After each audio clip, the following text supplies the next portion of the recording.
Alors, on va parler maintenant des domaines d'application. Dans quel domaine peut-on utiliser la radiesthésie? La réponse est très simple, dans tous les domaines. La seule limite est celle de votre imagination ou de vos connaissances personnelles. Mais évidemment, certains domaines seront plus intéressants que d'autres. Il est peut-être intéressant de savoir combien de pourcents de minerais de fer il y a sur la planète Mars, mais si vous êtes justement souffrant de quelque chose, eh bien, il peut être plus adapté de poser des questions au pendule, comment vous débarrasser de cette souffrance. En général, les domaines les plus pertinents sont l'évolution personnelle, la santé, l'alimentation, le passé, le futur, on va parler d'évolution globale, le travail et tous les autres domaines qui peuvent contribuer à une amélioration donc de votre vie. Alors, quelques exemples de questions je vais vous donner ici. Si être sur le chemin idéal dans le cadre de mon évolution personnelle est considéré comme 100%, à combien suis-je pour l'instant? Une autre question. Si vous êtes apparemment en bonne santé, si pour un humain en bonne santé, sa santé est considérée comme étant 100%, à combien suis-je pour l'instant?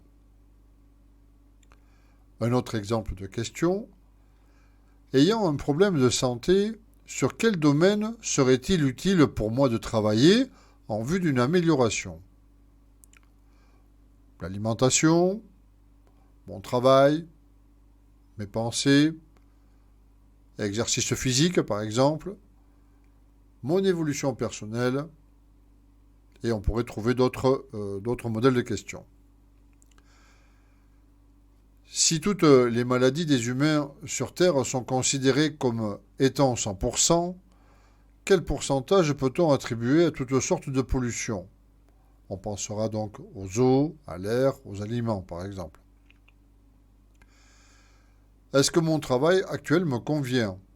Oui ou non? À quel point mon travail me convient-il en pourcentage? Alors 100% serait parfait et 0% pas du tout.